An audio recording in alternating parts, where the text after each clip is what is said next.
All right, welcome back, y'all, to another virtual shouting session at Hearts for Health. It has been a while, has been over a month since we've had a shadowing session since August, but we'll get back up and running with these shadowing sessions. Our team has been pretty busy with our mentorship program and a couple other volunteering programs, but we're glad to have y'all here. Today, we're going to have Dr. Tawagi join us to talk about hematology oncology, her field.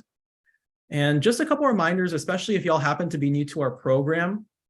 Our virtual shouting program runs very similarly to many others, but if y'all happen to not be familiar, we do have a Q&A towards the end of each of these sessions. For this session, we'll stop around the 45-minute mark, but we'll hopefully be able to get around to a couple questions. With that said, though, and another thing, just my last reminder to add on to that is to stay updated with future shadowing sessions. We have our Instagram page. That's a great way that y'all can stay in tune with any shadowing sessions that we have coming up or applications for other programs that we have posted. We typically will have those applications going out usually towards the end of each semester. So near November, December, you'll see those flyers going out. We had them just recently over the summer for volunteers who are applying for this semester in the fall. So that's something that we also post on our Instagram. And the second way that you can stay tuned with us is our listserv. That's an email listserv that we send out weekly on Thursday mornings. You can either email us, DM us, or just subscribe on any one of our web pages on our website, www.hearts4health.org. You'll see the subscription form at the very bottom. Those are all my reminders. I'll talk a little more about the quiz that we have at the very end of the shadowing session. If you happen not be familiar with that, it's just a Google form with 10 questions that we prepared during the session. And if you do go ahead and complete the quiz, if you pass it, you'll receive shadowing credit for today's session. With that said, though, Dr. Tawagi, take it away. Okay. Hi, everyone. So I'm going to talk about my road to becoming a hematologist oncologist. And so the outline, I'll just talk a little bit about myself, my journey, what is hematology oncology, why I chose this field, and then we'll end with a case discussion. So I'm Canadian. I did my undergrad. I did a Bachelor in Science in Kinesiology in Montreal. And then I went to, if you're not familiar with Canadian medical schools, they're more limited than US schools, so it often takes multiple cycles to apply. I ended up going to an international school, which was based in Grenada for 2 years. So that's where I did all of my preclinical classes. And then I did all of my clinical rotations in New York, primarily in Brooklyn. And then I did internal medicine residency in Michigan, and then hematology oncology fellowship down in New Orleans. And then I went back to Canada, did a specialty fellowship in genitourinary oncology, and now I practice in Chicago as a genitourinary oncologist. So I'll go a little bit more into these details. Going back, I had an idea that I wanted to go into oncology only at the beginning of my 4th year of medical school. So just going back to undergrad, I always was interested in medicine in undergrad. I did all the prereqs for medical school, took the MCAT, and then ultimately at that time I did some shadowing as well, and decided that I did want to apply to medical school. I did a little bit of research in the summers between my undergraduate years at a hospital. And then I ended up thinking that I wanted to do OBGYN, so be an obstetrician gynecologist for the beginning 3 years of med school. And then in around the 3rd year, I realized that I liked less surgical inclined specialties, and I did an oncology rotation and I absolutely loved it. And I'll go into more details as to why I chose oncology as a field and what that looks like on a day-to-day. And so I applied to internal medicine residency, thinking that I eventually wanted to specialize in hematology oncology. And then I ended up specializing in genitourinary oncology. So I know that it's interactive on the live chat, but if you have any questions throughout, feel free to interrupt and ask about any of the steps. So once I applied to residency, I did internal medicine residency, which is 3 years, and it's generally a mix of inpatient hospital medicine. So all of the patients that get admitted to the hospital, whether it's for a heart attack, a stroke, pneumonia, other types of infection, cancer workup, they get admitted to the hospital. So we do a lot of those kinds of rotations in internal medicine residency. And we also do a lot of outpatient rotations where you're rotating in a clinic, you have your resident clinic, and you're seeing patients for blood pressure management, diabetes management, pain control.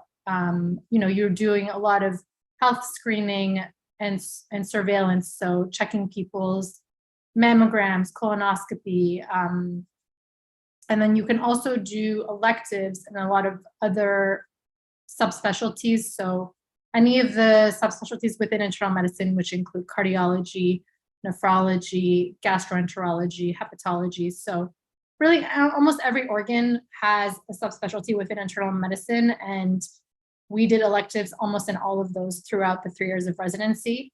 I also had research electives throughout residency where I could work on various projects. And I mostly did projects related to hematology oncology because I knew that that's what I was interested in. And research is heavily weighed in terms of applying for hematology oncology. And so that's the general structure. Some hospital systems operate where you might do 24-hour call and admit patients to the hospital during that time. You also generally also do an emergency medicine rotation during internal medicine residency. And the hospital where I worked didn't have the 24-hour call. We did what's called a night float system where you work from, let's say, 7 p.m. to 7 a.m. and you're just seeing all the patients that get admitted to the hospital overnight and also answering questions and going to see patients that are in the hospital that might have issues overnight as well. Are there any questions so far? Not so far. Okay, perfect. And so that's a general overview of what internal medicine residency is like. And I can talk a little bit now about what fellowship is like. So in order to become a hematologist oncologist, you do 3 years of internal medicine and then 3 years of hematology oncology. And hematology oncology fellowship, also similar breakdown as you might see in the previous page. So you have inpatient rotations, which include medical oncology rotations.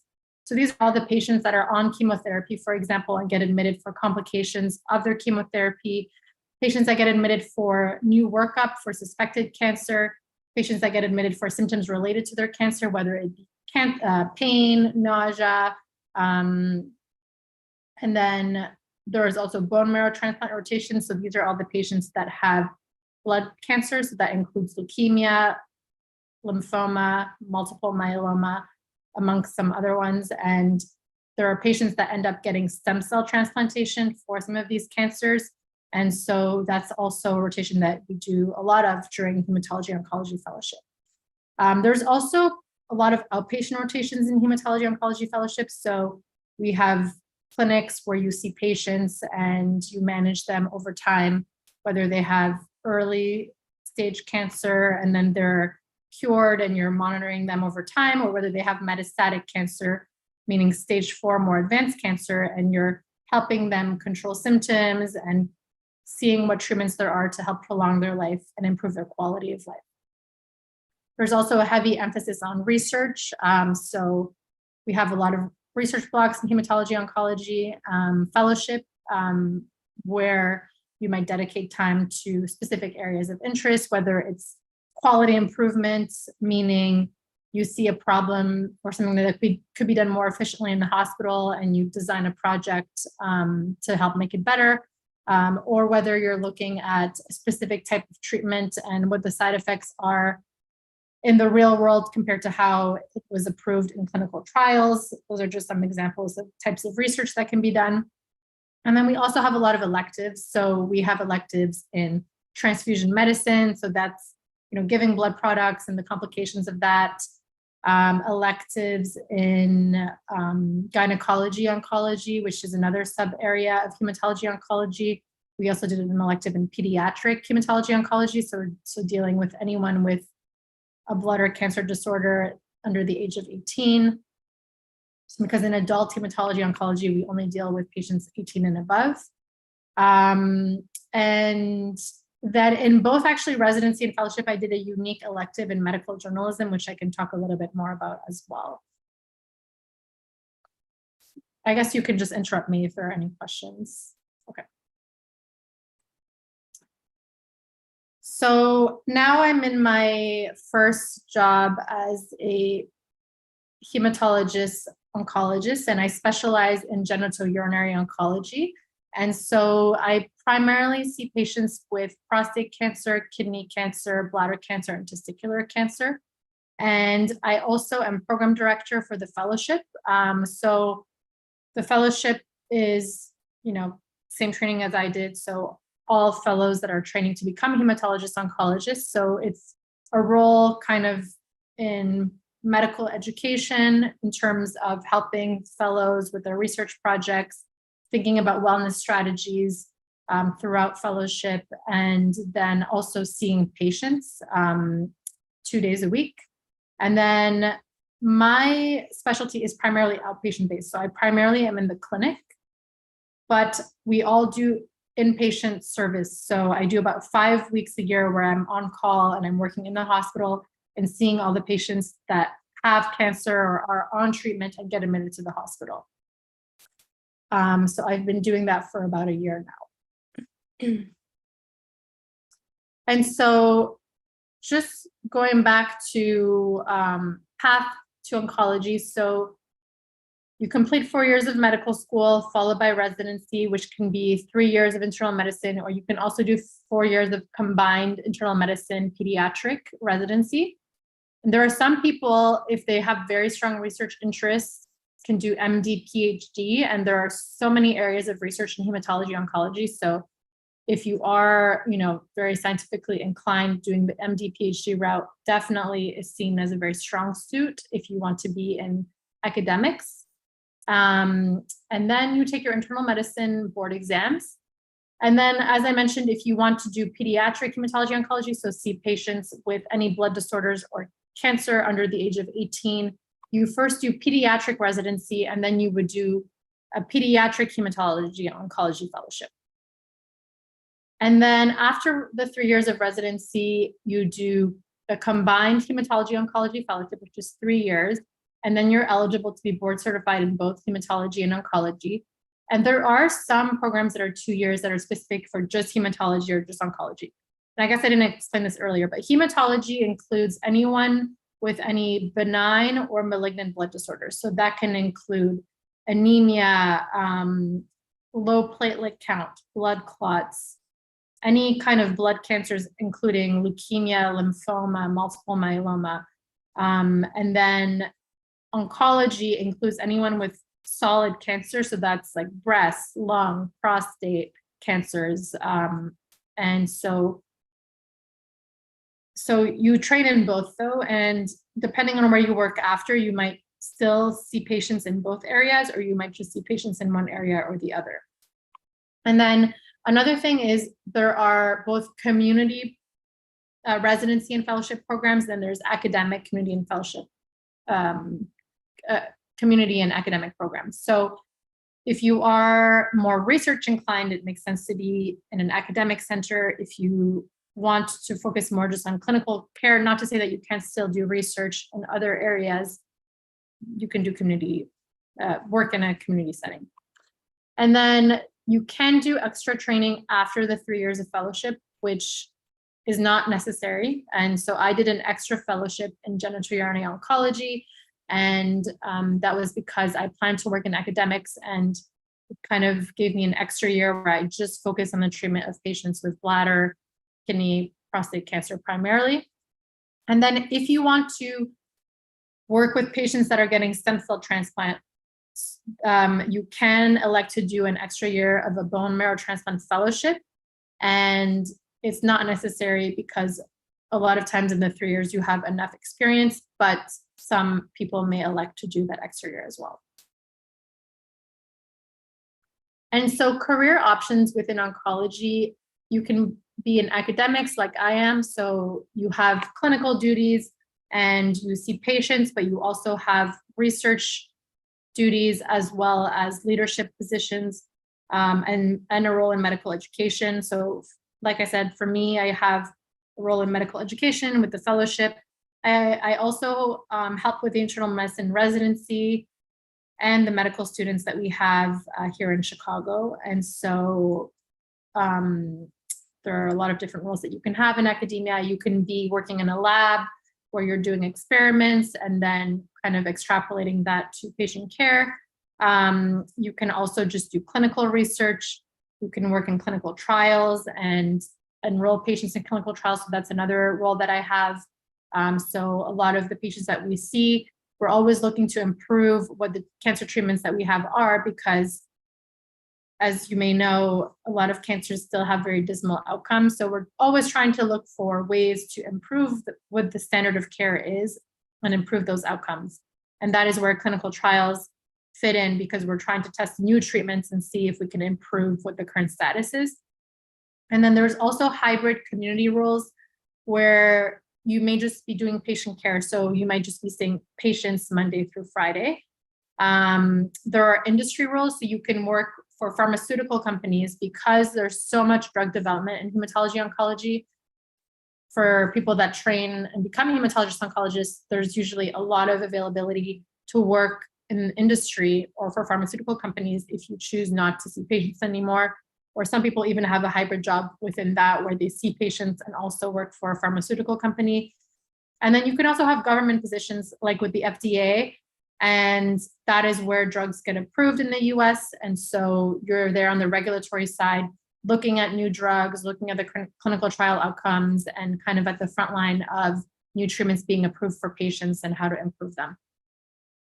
And so about 45% of people that finish Hem-Onc fellowship go into community practice, 35% stay in academics, and then the rest go to industry or government. So in terms of the lifestyle in general, Hem-Onc is a Monday to Friday outpatient career with regular hours. Although if you are working in stem cell transplantation, you might be doing a little bit more of the outpatient side. There's usually a variable amount of home night call, where you get called at night about various things, and then a variable amount of those inpatient weeks where you're in the hospital, and weekend shifts depending on where you work. So the way that my schedule works right now, I do 5 weeks a year of that inpatient with weekend shifts. But again, it's daytime, so I'm there from like 8 to 5. So I really don't work nights in the job that I have. I can get called for different things at night, but rarely, because we have a fellowship program, so the fellows generally get called first.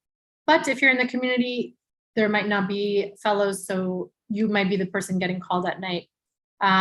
There really aren't very many emergencies that a hematologist oncologist would need to go into the hospital for at night. The only exceptions to that are acute leukemia and another blood disorder called TTP. But in general, it's regular hours. And so that's something to keep in mind when you're looking at careers in medicine, is what is the eventual lifestyle that you're looking at? If you're surgically inclined, that can help make the decision, and also have to consider that there might be more emergencies at night and more weekend shifts depending on the specialty. And so I also have other involvements outside of just the clinical care. I host a board review podcast, which is aimed for hematology oncology fellows. And so we release episodes once a week, and they're on various topics in hematology oncology. So for example, this week we released an update on metastatic prostate cancer and what's important for someone studying for their board exams to know. So I'm also involved in writing questions for board review. And then, as I was mentioning earlier, I had some background in medical journalism. So both in my residency and in my fellowship, I did 1 month working with ABC News, where I helped write articles on breaking health news. So it was really a wide array of things that I wrote about, anything from, tick-borne paralysis, so a tick bite that was causing paralysis, or there was a tick bite that causes a meat allergy, in which case people have an aversion to eating meat after they get bit by the specific tick. So that was one of the ones that comes to my mind. Another article that comes to mind is whether flying in a plane often increases your risk of cancer because of like UV exposure and other exposures. So anyways, there was a very wide variety of things covered and articles that I wrote. And it was honestly such a cool experience because especially the second month was during COVID, but the first time I did it, I was in New York at the ABC headquarters, writing articles. And now I still contribute in some forms medical journalism, but now I can do it from my area of expertise. So I contribute in terms of articles on prostate cancer, bladder cancer, kidney cancer. And then Doximity is a popular healthcare app, and I also have contributed to that as well. And then also have a lot of different research interests that I'm pursuing within my current job as well.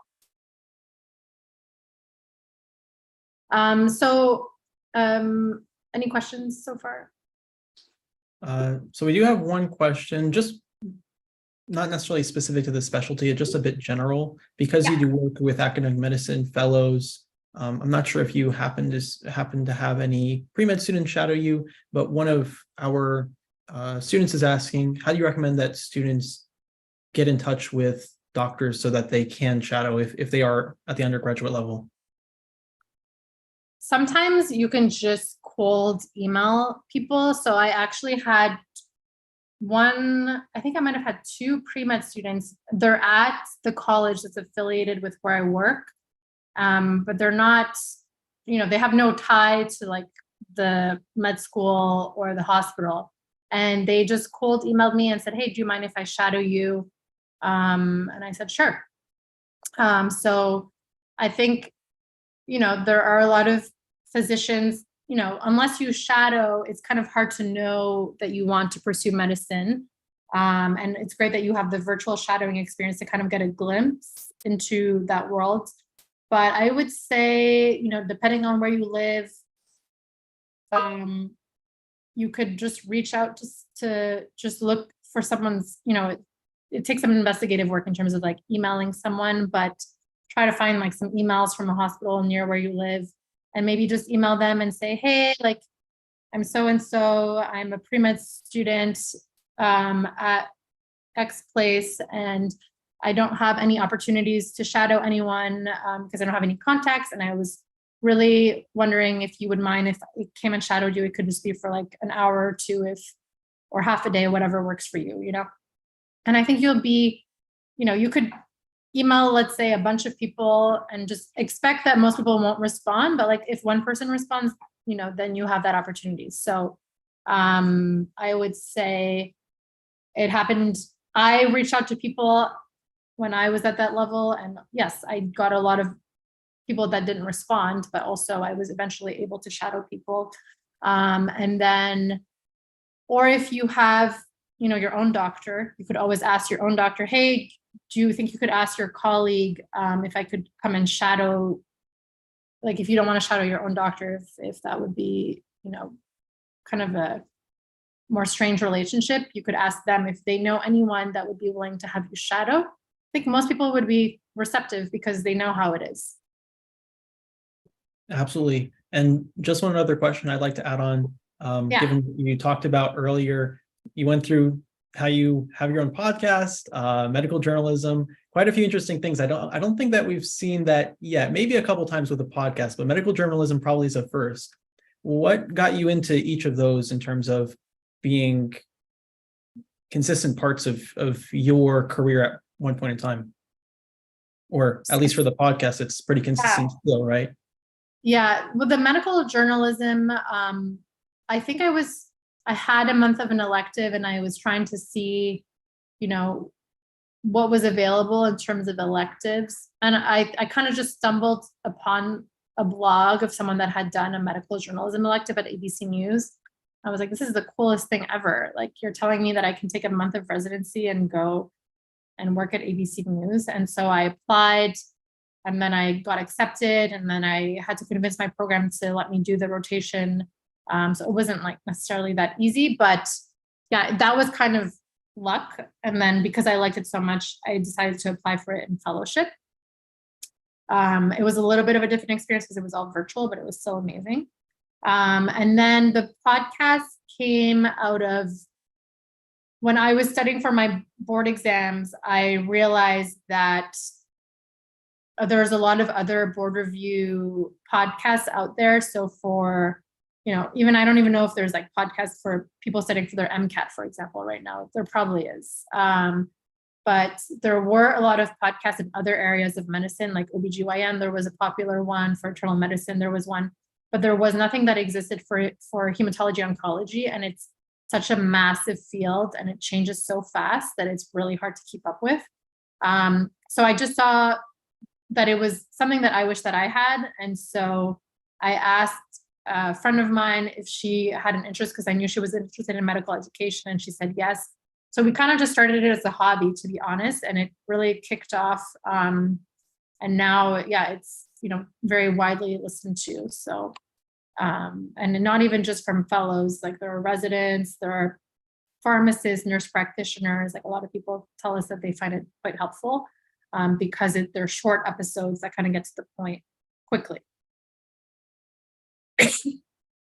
All right. And one more question I just wanted to add on quick about your earlier slide. So in general, we definitely, from what you mentioned already, we can definitely see how research is a pretty big emphasis in hematology oncology just because it has that need. Yeah. Do you have colleagues in the private practice space who are also in hem-onc? And if so, how does their day differ from yours? That's a great question. So their day is much more clinical, meaning they see patients way more than I do. So they may be seeing patients Monday through Friday, 8 to 5, whereas I only see patients 3 half days a week.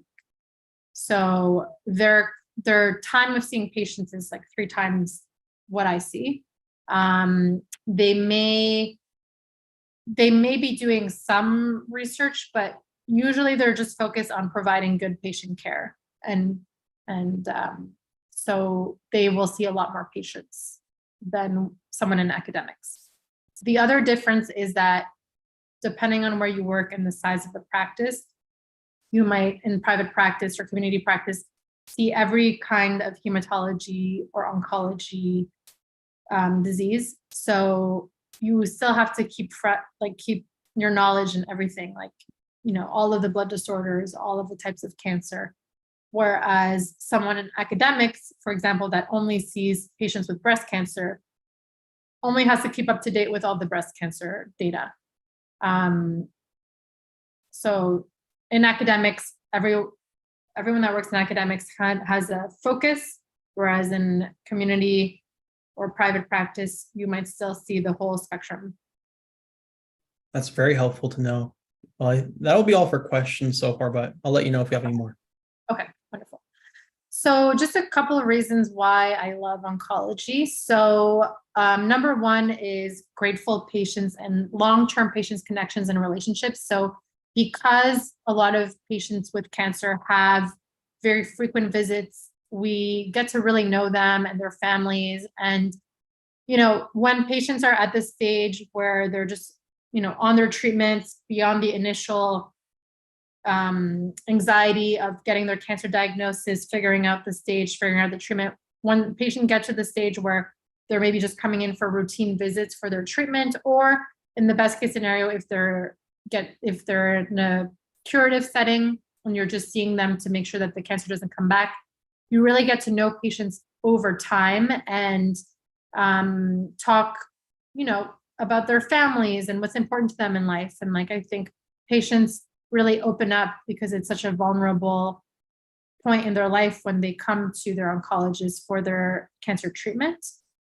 Another reason is having the privilege to help patients navigate difficult decisions, including end-of-life decisions that can be extremely rewarding. So we make sure that the end of life looks the way patients and their families envisioned it. So you may have heard of hospice when patients don't have any treatment options and they have a limited life expectancy. We tell our patients it doesn't really mean giving up. It just means focusing on a new form of treatment so that they can feel their best to spend time with friends and family for whatever length of time they might have if they're no longer able to receive therapy or if they don't wish to pursue any further treatment. As I mentioned, some patients have localized disease or a setting where they can be cured or have long-term remissions.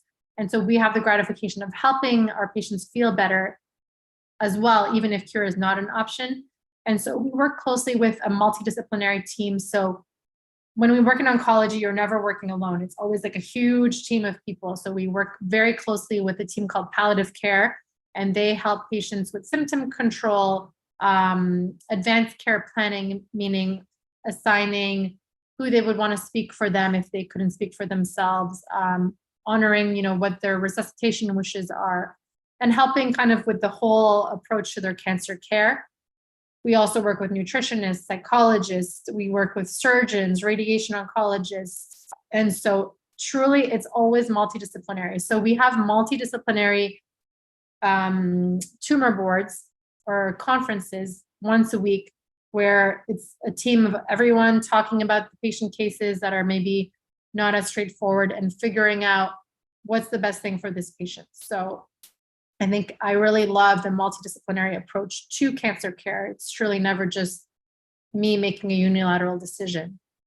There are a lot of research opportunities, including enrolling patients in clinical trials, which, as I mentioned, can change the future landscape of cancer treatment. So in an academic position, this includes meeting with biopharmaceutical companies, designing clinical trials, enrolling patients in trials, and then writing publications describing these findings. And then it's really exciting how much outcomes for cancer patients are changing in the last few years, especially with the advent of immunotherapy and targeted treatments. So immunotherapy has been a new treatment that has come out in the last 10, 15 years, and it works differently than chemotherapy. And it basically uses a patient's own immune system to recognize cancer cells and fight it off. And it has dramatically changed the landscape of melanoma, for example, where someone with stage 4 melanoma a decade ago would have had a year to live, whereas now they could live over 10 years if they achieve a good response. So it's truly amazing how much the cancer landscape is changing. We haven't reached that for every cancer type. And yes, there are still very sad situations and we wish that the outcomes were different, but there's always ongoing research to try and see how we can improve the outcomes. And it's really complex. So we don't just see someone and just, treat their cancer and that's it. We have to consider all of their other medical problems. And so, especially if you're still, seeing both hematology and oncology, you might be dealing with anemia, blood clots, low platelet counts. So it never gets dull. There's always something new.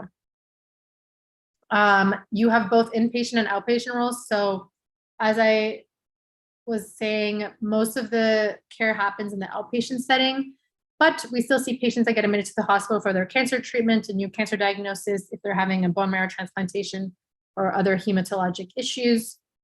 There are some procedures, although not a lot, in hematology oncology. So if you're someone that's procedurally inclined, there are definitely other specialties with way more procedures. So that if you're going to do internal medicine, some of the procedure-heavy specialties include cardiology, gastroenterology, pulmonary critical care, where you're doing a lot more procedures on a day-to-day.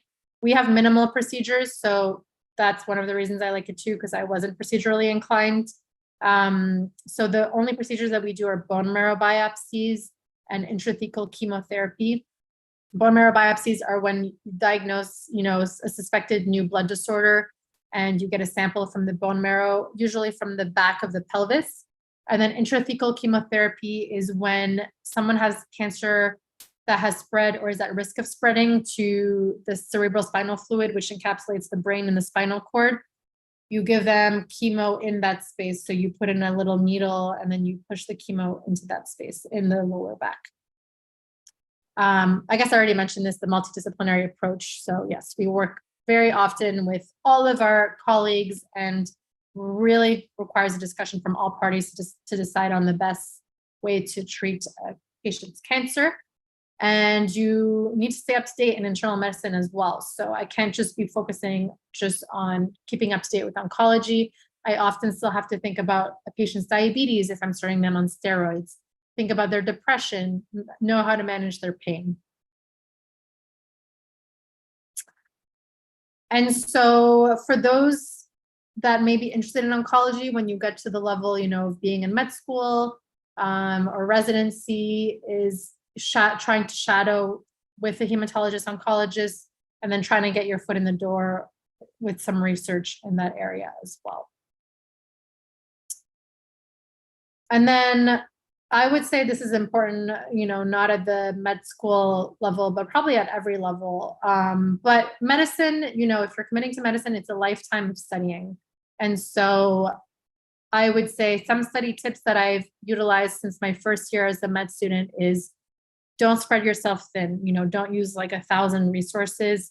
Knowing one book inside and out is better than sort of knowing 2 books in terms of board review and things like that. The more questions you do, the better, because it makes you think of something in a different way. So I always try to do 2 question banks instead of 1 if possible, in order to identify the most commonly tested topics, because you can learn from the wrong answers as much as the right ones. And then be accountable. So I think we've probably all been there where you're just sitting in the library or a coffee shop and you're like, oh, I've been here for 8 hours. But then just take a look at yourself. How many hours have you actually spent studying? So I actually got to a point when I was studying for my Hem-Onc boards. I was a new fellow. And so I had a lot of other things going on and I had to be really efficient with my time. So I put my phone on airplane mode, and then I would put a timer, like the timer I pressed start. And then the second that I started, let's say, Googling something that wasn't studying, or like daydreaming, or, doing anything else, like going to the bathroom even, like I would press stop. And then you realize how many minutes you actually spend studying when you're sitting down at a desk. And then once you become accountable and focus your energy to actually study when you're sitting down to study, you can spend way less time in the library than you need to be. So I think someone that puts in a 12-hour day at the library, it's you can't pay attention and retain stuff for 12 hours.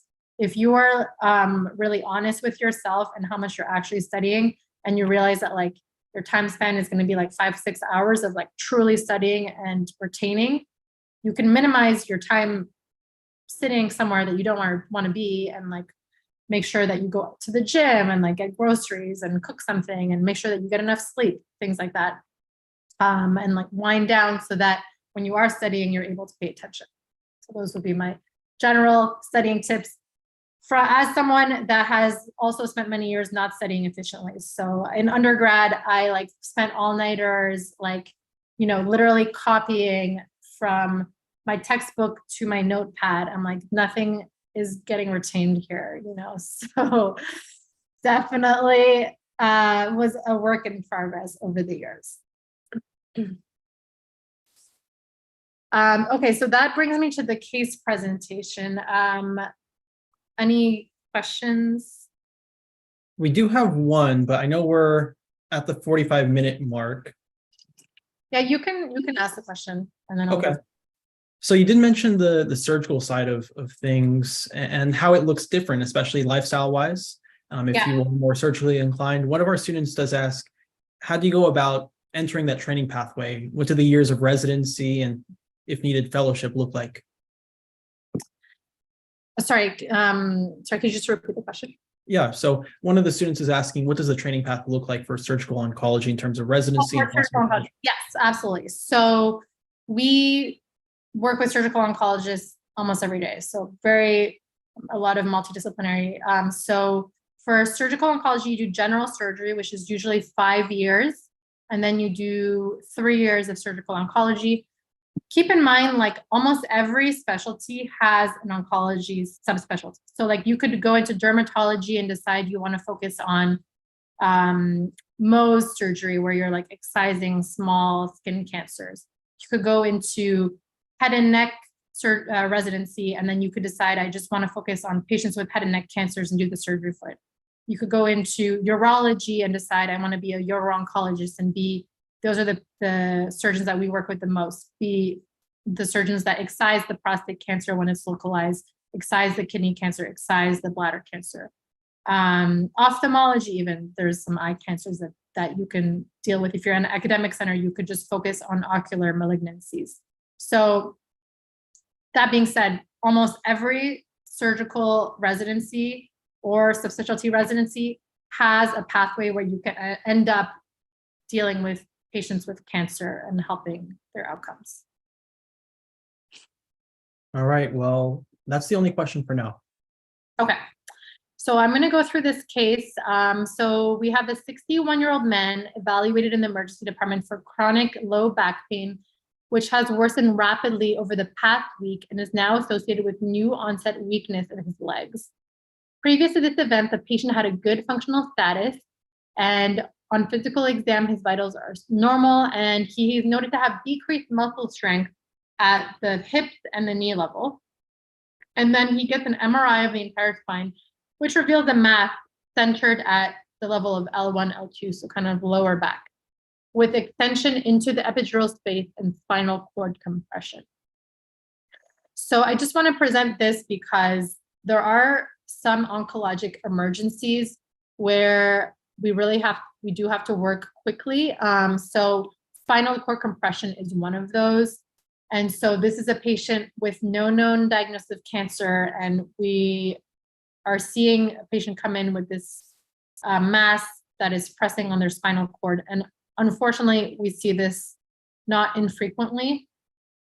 And so this is the MRI showing a mass pressing on the spinal cord. And so, differential diagnosis, for the sake of time, I'm just going to go through these, but, differential diagnosis, I kind of alluded to it with the MRI, but this is cord compression, meaning you have a mass pressing on the spinal cord. And then you should be thinking about cancer when you see a mass like that. At this stage, based on the presentation that I give you, you would not be able to know what kind of cancer this person has until you got a biopsy. And so in terms of the next steps in management, the options that, and this is like a higher level question, like for a resident or a fellow, I wouldn't expect anyone in the audience to know this, but next steps in management, dexamethasone is a type of steroid. Steroid with surgery to remove the mass and radiation, or radiation by itself, or surgery by itself. And in this case, the patient ended up having option B done. You give steroids to decrease the swelling of the mass on the spinal cord, and then we consult neurosurgery to remove the mass, and then we consult radiation oncology to give radiation after the mass, and I'll go over why. So the biopsy, once they remove the mass, revealed prostate cancer, and you check the blood level of PSA, which is how we use to screen for prostate cancer, and it was extremely high, so over 1,500. So then we wanted to know, like, how far is the cancer, it's already stage 4 once it's in the spine. So once the cancer had spread from the original location to another place, it's considered stage 4. Well, you want to know the extent of the disease. So you get a CT of the chest, abdomen, pelvis, and a bone scan to figure out the extent of the disease. And so spinal cord compression from metastatic disease requires usually emerged steroids and urgent surgery, followed by radiation for most tumor types. There are some tumors, like some of the blood cancers, like leukemia, lymphoma, multiple myeloma, that are very radiosensitive, meaning they shrink quickly with radiation, and they might not need surgery initially. And so every time a patient comes in with this kind of presentation, you need to be thinking about this, get an MRI of the whole spine, and then ask neurosurgery and radiation oncology to see the patient. And then we also see the patient once the biopsy is obtained. And then the patient's neurologic status at diagnosis is the most important predictor of the outcome. So if patients who are able to walk when starting treatment, 80% remain ambulatory. However, unfortunately, less than 20% of non-ambulatory patients regain the ability to walk. So I'm really giving you a, some of like the worst outcomes of oncology are patients with kind of these kind of situations. That being said, there are some patients that present with this kind of thing that can be completely controlled, go into remission, be walking, eating, living their normal life. So it's really amazing to see a patient go back to their normal life and do the things that are important to them.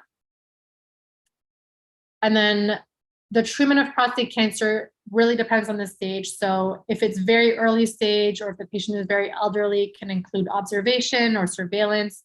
In some cases, if it's localized prostate cancer, just in the prostate, hasn't spread, and there are some risk features, you can do surgery to remove the prostate or do radiation to the prostate directly. So another field other than surgical oncology that we work very closely with is radiation oncology, also amazing specialty to consider. And also, you know, for people that are looking for predictable hours, Monday to Friday, radiation oncology, or like physics, you know, radiation oncology, and you like looking at imaging, things like that, great field to pick. And then hormone therapy might be included in the treatment of prostate cancer, because I always explain to patients, testosterone, the male hormone, is the fuel for the cancer. You want to lower the testosterone level in order to deprive the cancer of its fuel. And so we give hormone therapy to achieve that. And then in some cases of stage 4 prostate cancer, we also give chemotherapy. And there are tons of new treatments coming out in prostate cancer. The latest big thing is called PSMA, and it's basically a radioligand that binds to a receptor called PSMA on prostate cancer cells. So just that being said, just know that there's always new stuff coming out, and actually some of these things are dramatically improving outcomes for our patients. And, you know, this is a case of a stage 4 cancer, but most of the time, actually, only 5% of prostate cancer cases are metastatic at the time of diagnosis, meaning like more than 90% are usually localized, meaning men can just be cured from their prostate cancer, or they can live with their prostate cancer if it's very slow growing. So really can have really good outcomes for prostate cancer depending on the stage. I think that's my last slide. I'm happy to answer any other questions, and yeah, you know, the audience or any of you can reach out to me anytime if you have any questions about shadowing, or if you're in the Chicago area, you're welcome to reach out as well. Absolutely. We had one student actually just before the session ask about if they could get in touch with you. Do you happen to have an email, or I think you have an Instagram too, whatever works with you? Yeah, I have Instagram and email. Either is fine to reach out. I'll put it in the chat. I can share it too in the live stream chat for y'all if you happen to be interested in reaching out to Dr. Tawagi. There it is. Cool. And to go through a couple questions before we end the hour, we can just go through maybe two just before the hour ends. You talked a lot about why oncology, the lifestyle behind it.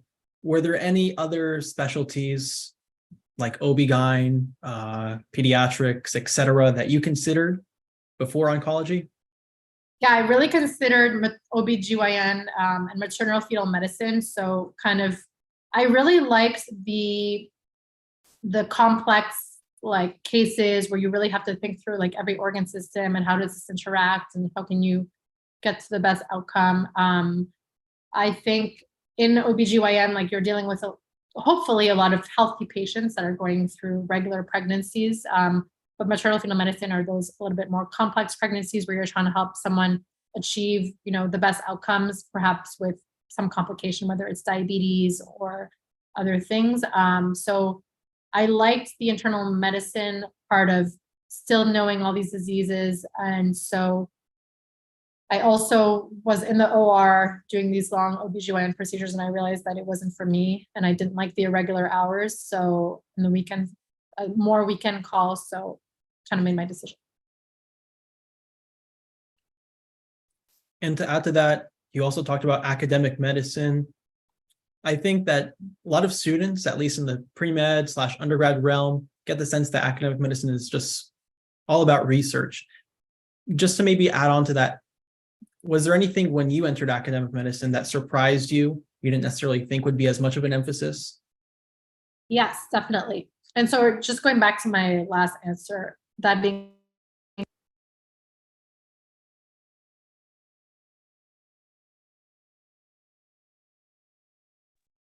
I'm not sure if your audio is going through. surprise you is that it's evolving. So it doesn't need to be all research. You know, you can kind of, depending on where you work, make it what your interests are. So for me, it's medical education, the podcasts, like improving medical education and having those kinds of interests. Also improving clinical trial enrollment, bringing in new clinical trials for our patient population, things like that, improving the outcomes that we have for the people patients that we deal with. And it's flexible because you have less clinical time. So I think that's another huge draw for academia. Another question we have, again, about your specialty is, what's the best part of it? What do you enjoy the most? I think what I enjoy the most, you know, even though, what I enjoy the most is the patient relationships and being able to have long-term relationships with patients. I think, like for me, even like emergency medicine would be difficult because you just see a patient and then, you know, they're gone. You know, you're not building that rapport over time.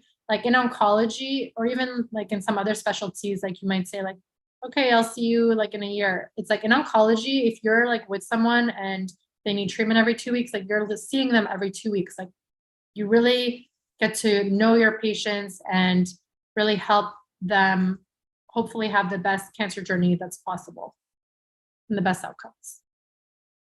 And to end it all off with one more question, sometimes students have a very difficult time, just in the same way we had a question about shadowing, getting involved in research. I'm sure that it involves a lot of cold emailing, cold calling too. But how do you typically, or maybe in your case, if you want to provide an example to illustrate it, how have you seen students effectively find their research interests? I think trial and error. I mean, you know, depending on where you're in university, it's like, it might not be like medical research at the undergrad level, but like even just having like some basic science research can go a long way in terms of giving you the foundation to eventually do more clinical based research when you're in medical school. Because in medical school, you know, you'll have contacts to reach out to. But yeah, I think basic science research is still like extremely valuable at the undergrad level. So reaching out to professors in those areas. Cool. Well, that will wrap it up. We hit the end of the hour. That was a great session. It flew by. It didn't feel like an hour. It really flew by. I was like, oh, I looked at the timer. Yeah. It was a lot of insight. It's been a while, I think, since we had Hemonc, maybe a couple months now. So definitely a refreshing session, and I personally learned a lot. I'm sure that quite a few students would say the same. I do have a couple reminders though for y'all who are sticking around. Feel free to email me if anyone out there. Okay. Absolutely. Take care. Okay. Bye. I do have a couple reminders for the rest of y'all in terms of shadowing credit. To earn your credit for your attendance, we have a quiz that's now posted in the chat box. We also have our quiz on the virtual shadowing website. If you hop onto our website, hearts4health.org, you'll see a tab at the top for virtual shadowing. And if you scroll a bit down, you'll see a Monday and a Thursday quiz. Click the Thursday quiz, you'll be guided onto the quiz.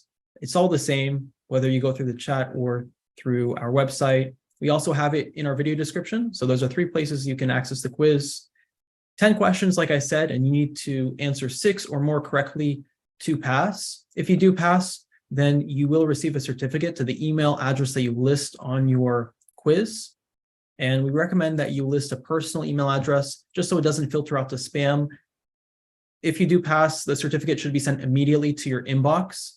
If you don't happen to have it within 5 minutes or so in your inbox, I check your spam folder. And if it doesn't happen to be there, definitely feel free to shoot us an email. We have our email included in the video description if y'all want to reach out. With that said, though, please be sure to answer the questions for the quiz by next Wednesday, September 27th at 11:59 p.m. Central Standard Time. That will be the deadline for our quiz. It's typically 6 days after the session itself. And another note, just to avoid any trouble with receiving certificates, if that happens to be a recurring issue for you, we highly recommend saving our email to your contact list. Our email that we send certificates through is shadowing.h, the number 4h at gmail.com. Follow us on Instagram for more sessions. We don't have sessions next week, but like I said, we'll be starting to get back up and running with more sessions this semester and going into the next. And then our listserv is one more way that you can stay in touch with us. You can feel free to email us if you're interested in joining our listserv. It includes a lot of what we already have on Instagram, but in the form of a weekly email with everything included, whether that's shadowing, our programs, it's all in one email every week on Thursday mornings. But with that said, if you happen to be interested in hearing more from Dr. Tawagi, she has her own Instagram. We included that in the video description if you happen to want to follow her. She does have her podcast too, so feel free to give that a listen. But with that said, we hope y'all enjoy the rest of your Thursday night, and